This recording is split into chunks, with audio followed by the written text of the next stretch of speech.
Welcome my dear friends. आज हम शुरुआत कर रहे हैं 10th क्लास के चैप्टर फर्स्ट रियल नंबर अपने मैथ की पाठशाला यूट्यूब चैनल पे। इसकी पहली वीडियो अपलोड कर दी है।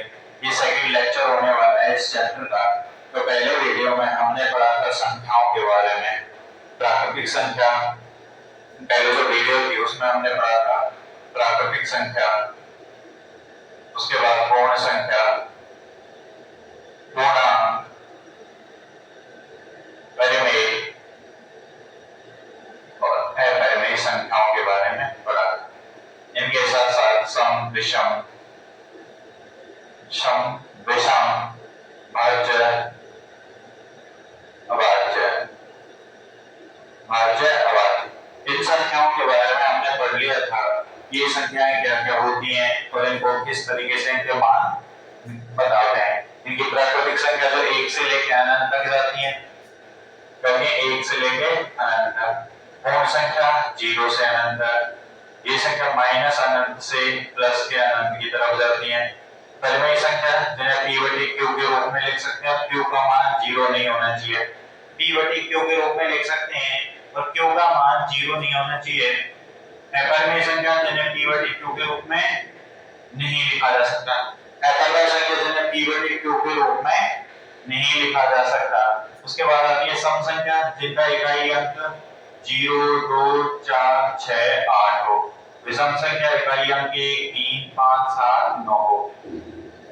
भाज्य संख्या एक स्वयं के अलावा और गुणनखंड विद्यमान हो और अभाज्य संख्या जिनमें एक और स्वयं के अलावा कोई और गुणनखंड विद्यमान नहीं हो, वो अभाज्य संख्या कहलाएंगी। तो यहाँ तक हमने इनके बारे में पढ़ लिया था।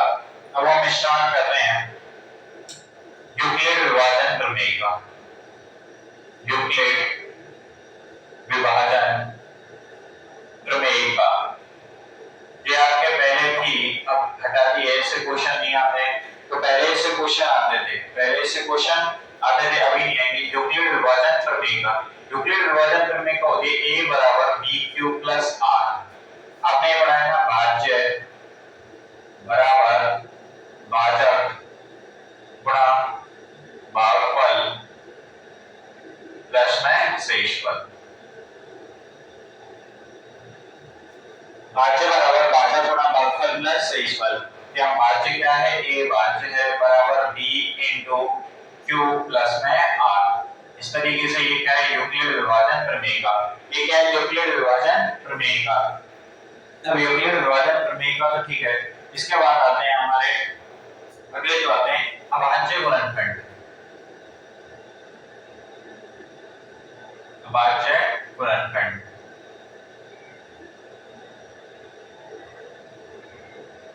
Prime factor.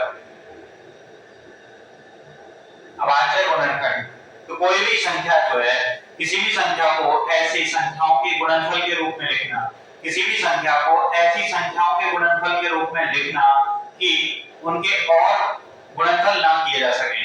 जैसे कोई भी संख्या है, हमें दे दी 6 को इस तरीके से लिख सकते हैं हम 1 into 2 into 3 लिख सकते हैं। अब मुझे बताइए कि 2 के और फैक्टर किए जा सकते हैं, नहीं किए जा सकते। 3 के और फैक्टर किए जा सकते हैं, नहीं किए जा सकते।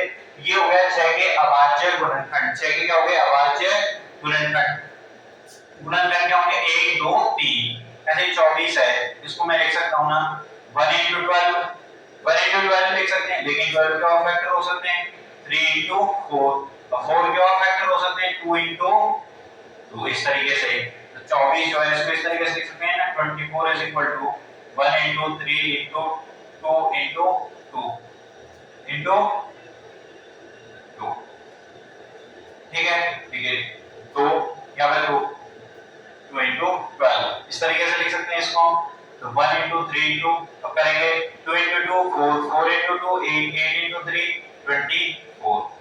इसको ऐसे भी लिख सकते हैं 2 गुणा 12 की जगह हम लिख सकते हैं 8 गुणा 3। इसको ऐसे भी लिख सकते हैं 6 गुणा 4, लेकिन 8 के भी फैक्टर होंगे फिर क्या 2 गुणा 2। 6 के फैक्टर होंगे 2 गुणा 3, 4 के फैक्टर होंगे 2 गुणा 2। इनकी अभाज्य गुणनखंड इस तरीके से निकालेंगे हम। ऐसी संख्याओं के गुणनफल के रूप में लिखेंगे जिनके और अधिक फैक्टर नहीं किए जा सकते। ये तो आएंगे आपके अभाज्य गुणनखंड के बाद।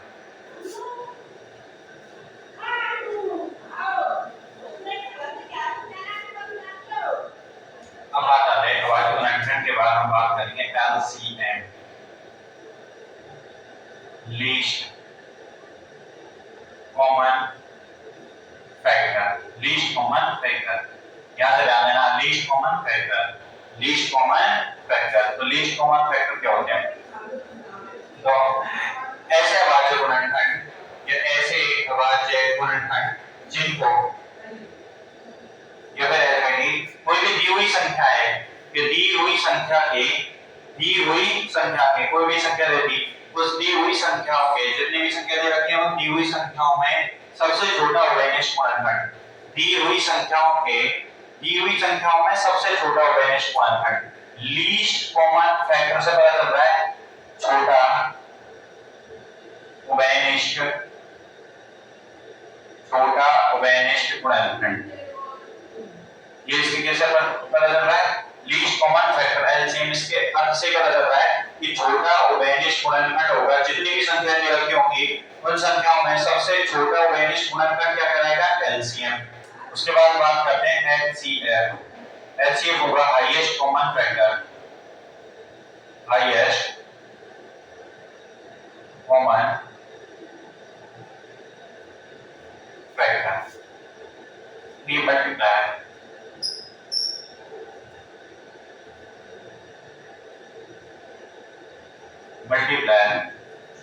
सबसे छोटा उभयनिष्ठ गुणज, सबसे छोटा उभयनिष्ठ गुणज। और ये होगा हाईएस्ट कॉमन फैक्टर। हाईएस्ट का मतलब बड़ा, सबसे बड़ा, कॉमन यानी कि उभयनिष्ठ,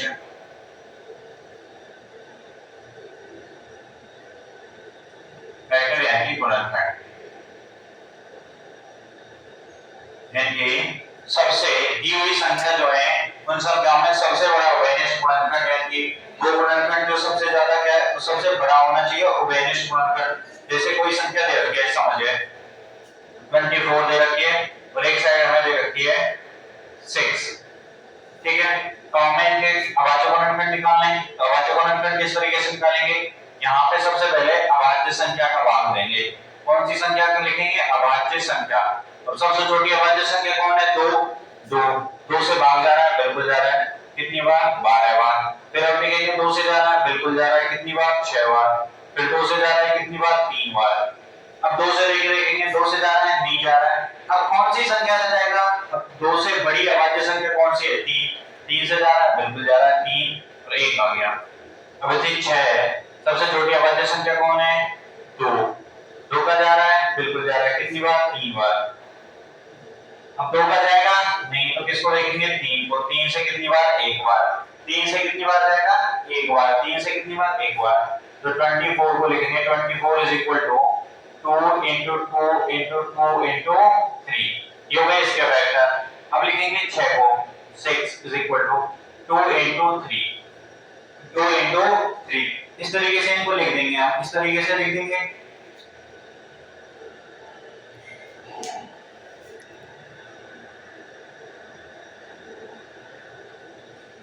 टू इंटू 3। अब यहाँ से बात करते हैं दोनों से एचसीएफ एलसीएम की। तो सबसे पहले एलसीएम आएगा। एलसीएम कह रहा है छोटा उभयनिष्ठ गुणज, इनकी छोटा उभयनिष्ठ गुणज। देखिए ये कॉमन आ रहा है, ठीक है। उसके बाद क्या कॉमन आ रहा है? 3 कॉमन आ रहा है। 3 कॉमन आ रहा है तो 2 गुणा 3 लिख दिया। अब जो रह गए उनको लिखेंगे 2 गुणा 2, 2 गुणा। ये तो हो गया एलसीएम। अब बात करते हैं एचसीएफ की।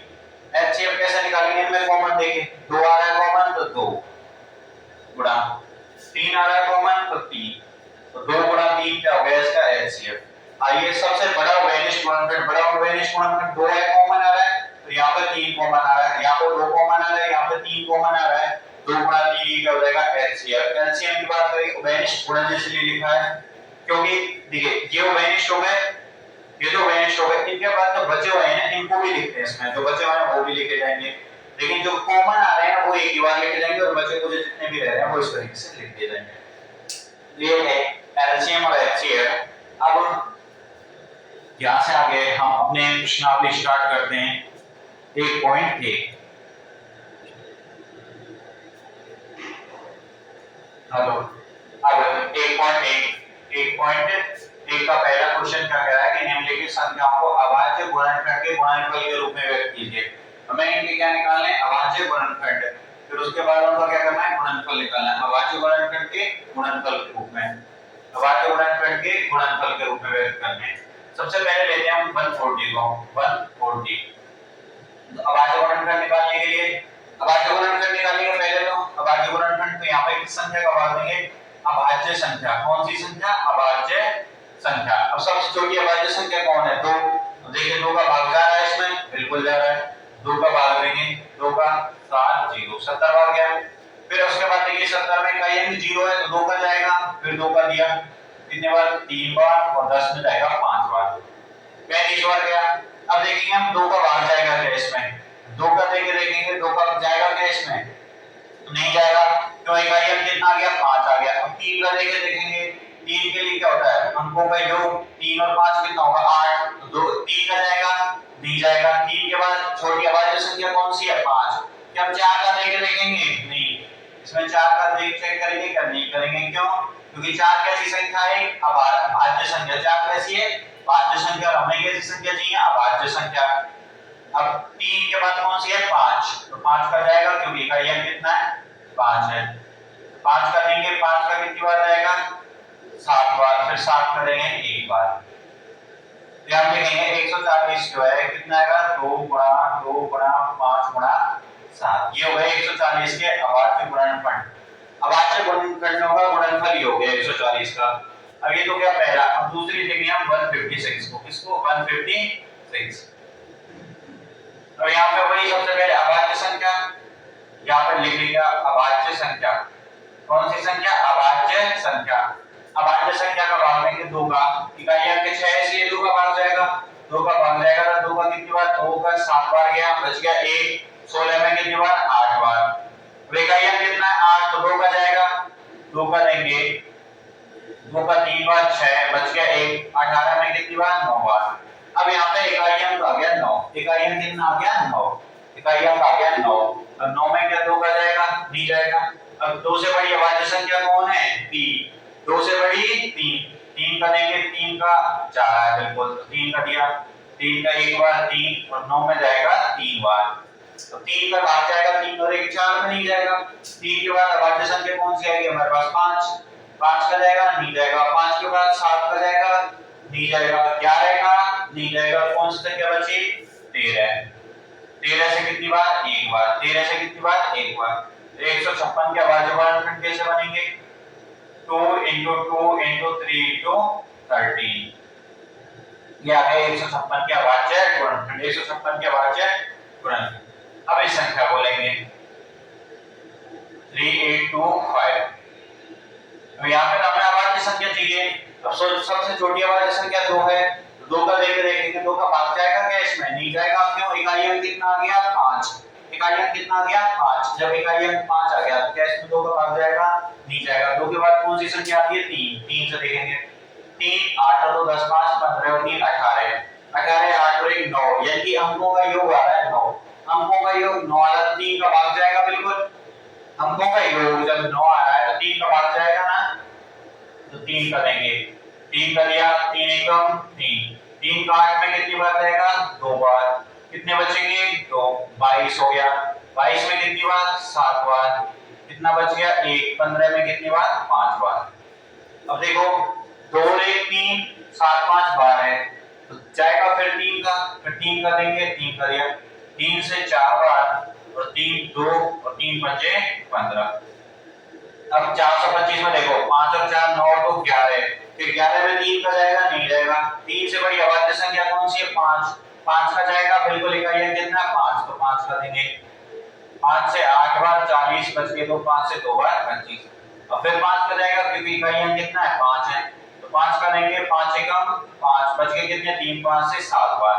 अब कौन सी संख्या रहेगा, सबको पता है 17 का, क्यों 17 कैसी संख्या है, एक अभाज्य संख्या, 17 कैसी संख्या है, एक अभाज्य संख्या, 17 कैसी एक अभाज्य संख्या, तो 17 का लेंगे, तो यहाँ से 38 25 3825, इसके अभाज्य गुणनखंड कितने निकल जाएंगे, 3 * 3 * 5 * 5 * 70, ये क्या निकल गया है, इसके अभाज्य गुणनखंड, ये क्या निकल गया है, इसके अभाज्य गुणनखंड। अब हमारे पास ये वाली संख्या लेंगे 5005, अब देखिए 2 का देंगे तो 2 का जाएगा नहीं जाएगा, 2 के बाद 3 का देखेंगे 5 और 5 10, 10 में 3 का नहीं जाएगा, अब कितने का जाएगा 5 का, 5 का एक बार 0 0 1 1 0 0 1। अब इसके बाद कौन सी संख्या का भाग जाएगा इसमें, अब 5 का जाएगा नहीं जाएगा, 5 के बाद 7 का देखेंगे, 7 का दिया 7 एकम 7 बच गए 3 30 हो गया, 7 चौके 28 बच गए तो 7 का जाएगा, 7 का देंगे तो 7 का दिया 7 एकम 7 बचे कितने 3 30 में 7 चौके 28 बच गए कितने 2 2 7 दिया 21 143।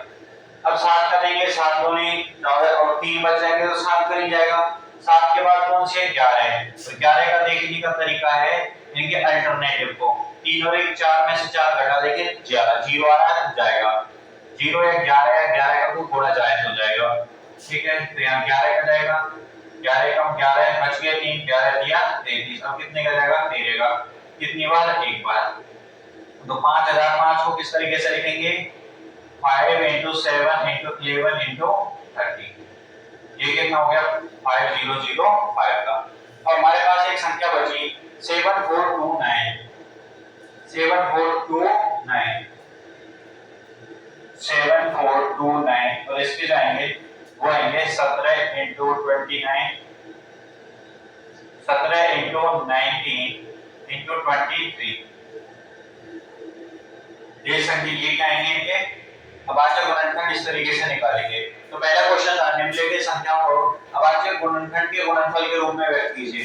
सबसे पहले अभाज्य गुणनखंड निकालने सीखे, अभाज्य गुणनखंड कैसे निकालते हैं उसके बाद उनके गुणनफल के रूप में इस तरीके से लिख देंगे। ये क्या रहेंगे हमारे पास, हमें यहाँ अभाज्य संख्या से देखना है, 2 का लेके देखना है, सबसे छोटी अभाज्य संख्या 2 है, 2 के बाद 3 देखेंगे 5 7 7 के बाद 11 13 फिर 17 पाएंगे, इन संख्याओं में 13 तो जाएगा नहीं, फिर 17 का जाएगा, तो 17 का जाएगा, फिर 17 के बाद कौन सी बड़ी संख्या 19, फिर 19 का जाएगा, और 19 के बाद कौन सी बड़ी अभाज्य संख्या 23, तो फिर 23 का जाएगा, और 23 पे एक मान आ ही जाएगा हमारे पास। तो इस तरीके से हमने क्या पहला क्वेश्चन किया 1.1 का वास्तविक संख्याओं को लेके किस तरीके से हम उनके अभाज्य गुणनखंड निकालते हैं। हाँ तो ये है दूसरा क्वेश्चन, कौन सा क्वेश्चन दूसरा क्वेश्चन, दूसरा कह रहा है एलसीएम तथा एलसीएम ज्ञात करने हैं, इनके एलसीएम तथा एलसीएम ज्ञात करने हैं तथा सिद्ध कीजिए। 1 मिनट के लिए इसको छोड़िए, सबसे पहले देखें दो संख्याओं के लिए एलसीएम इनटू एलसीएम जो होगा वो बराबर होगा पहली संख्या गुणा दूसरी संख्या के, ये वाला फॉर्मूला होता है। दो संख्याओं के लिए एलसीएम और एलसीएम को गुणा करते हैं ना, वो पहली संख्या दूसरी संख्या के गुणा के बराबर होता है। दो संख्याओं के लिए एलसीएम और एलसीएम का गुणा पहली और दूसरी संख्या के बराबर होता है, ये वाला फॉर्मूला होता है। तो ये वाला फॉर्मूला हम यहाँ पे सिद्ध भी करके दिखाएंगे, ठीक है। ये वाला फॉर्मूला इंपॉर्टेंट करके याद रख लीजिए, मोस्ट इंपॉर्टेंट, क्योंकि पूरे चैप्टर में यही काम आएगा। एक क्वेश्चन इस फॉर्मूले से है, एक क्वेश्चन 100% आएगा। ये जो यहाँ पे देख रहे हैं इन तीनों में से इनसे रिलेटेड संख्याएं चेंज होंगी, नहीं यही कि ये क्वेश्चन सेम छप रहा है इसमें। इस बार 2027 के बोर्ड में 2027 के बोर्ड के लिए एक क्वेश्चन यहाँ से कर लीजिए, ये वाला क्वेश्चन आएगा ही आएगा। दो संख्याओं के लिए एलसीएम गुणा एलसीएम पहली संख्या और दूसरी संख्या के बराबर होता है, ये वाला क्वेश्चन 100% आएगा।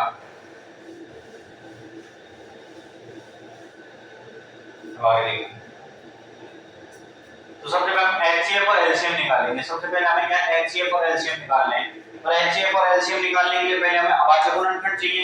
एलसीएम और एलसीएम निकालने के लिए हमें सबसे पहले क्या चाहिए अभाज्य गुणनखंड, तो हम अभाज्य गुणनखंड निकालेंगे। सबसे पहले क्या निकालेंगे अभाज्य गुणनखंड। देखिए ये 26 कौन सी संख्या का भाग है, देखेंगे 2 का कितनी बार जाएगा 13 बार, फिर कितने का जाएगा 13 का कितनी बार एक बार।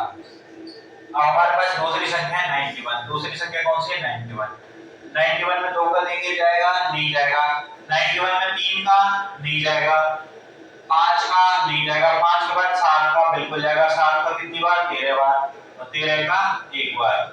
तो यहाँ पे लिखेंगे हम 26 is equal to 2 into 13 and 91 is equal to 7 into 13। अब मुझे इसका एचसीएफ बताइए, एचसीएफ क्या निकल के आएगा इनका, जिनमें कॉमन है वो निकल के आ गया 13। एलसीएम कितना आ गया 13। यहीं से एलसीएम निकालेंगे, एलसीएम कितना आएगा 13 कॉमन है ये इंटू 2 इंटू 7 जो बचे हुए हैं, तो 13 7 किन में 91 इंटू 2 करेंगे 182 आएगा। देखो 13 7 91 में गुणा 2 करेंगे तो 2 और 9 दूनी 18 182।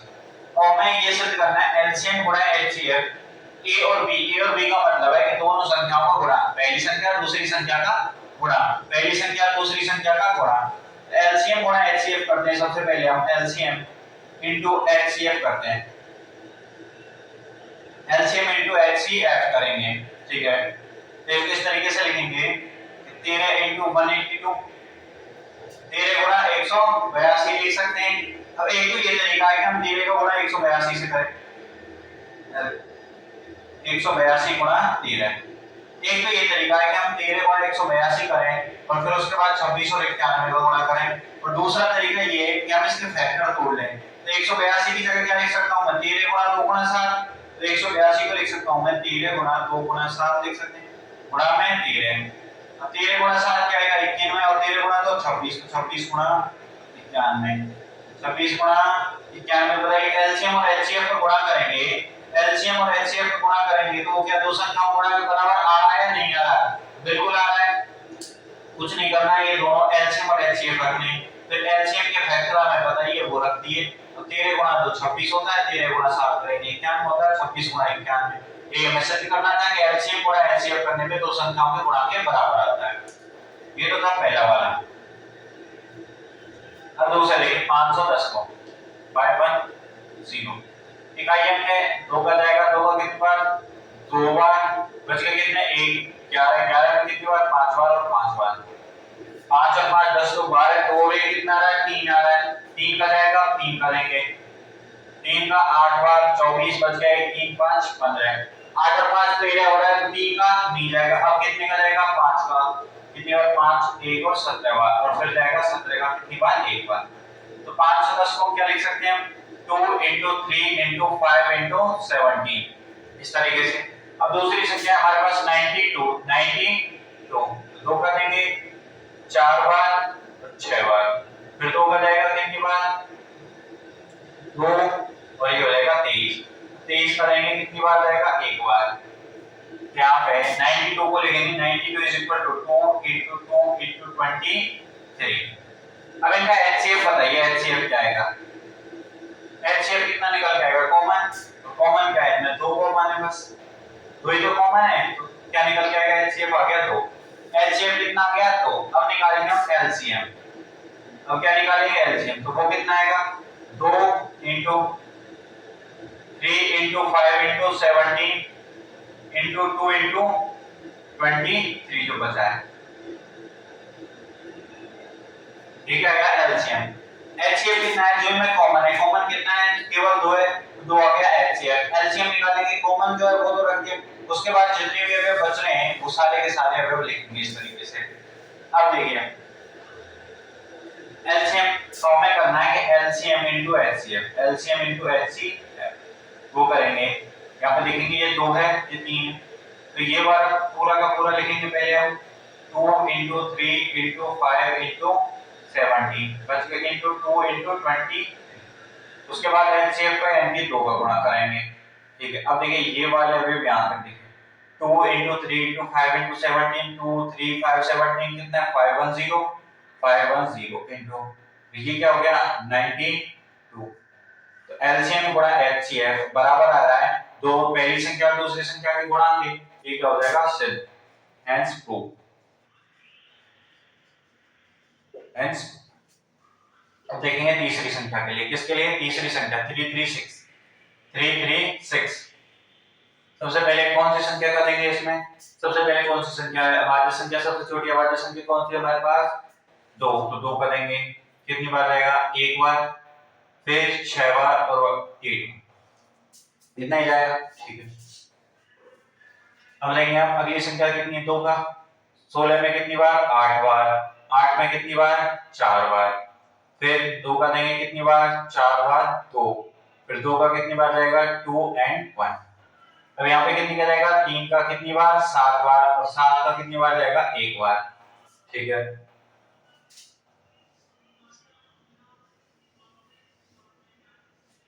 अब अगली संख्या कितनी है, 54। अगली संख्या कितनी है, 54। तो 2 बार जाएगा, कितने बच गए, 1, 7 बार। अब 27 में 2 का जाएगा नहीं, 3 का जाएगा, बिल्कुल जाएगा, कितनी बार, 9 बार। फिर 3 का जाएगा, जाएगा कितनी बार, 3 बार, फिर 3 का 1 बार। इस तरीके से हो जाएगा। यहाँ पे लिखेंगे हम 3 3 6 इज इक्वल टू कितना आएगा, 2 into 2 into 2 into 2 into 3 into 7। तो यहाँ पे लिखेंगे 54 is equal to 2 into 3 into 3 into 3। इस तरीके से आएगा। ठीक है, अब यहाँ पे हम HCF निकालेंगे। सबसे पहले क्या निकालेंगे, HCF। HCF कितना निकल के आएगा, कॉमन कॉमन क्या है, यहाँ पे 2 कॉमन है, इंटू यहाँ पे ये 3 कॉमन है, 2 into 3 यानी कि 6 आ गया इसका HCF। 6 का क्या है इसका HCF। अब निकालेंगे हम LCM। क्या निकालेंगे हम, LCM। तो LCM क्या आएगा, 2 into 2 की पावर 3 यहाँ से into 3 into 7 into 3 की पावर 2। देखो 2 तो ये कॉमन वाला 2 आ गया। ठीक है, अब यहाँ कितने बच रहे हैं, 3, 2 की पावर 3 आ गया। फिर यहाँ पे ये 3 कॉमन वाला है, 3 आ गया। फिर यहाँ पे कितना बच रहा है, 7 आ गया। और ये 2 3 जो है ये 3 की पावर 2 आ गया।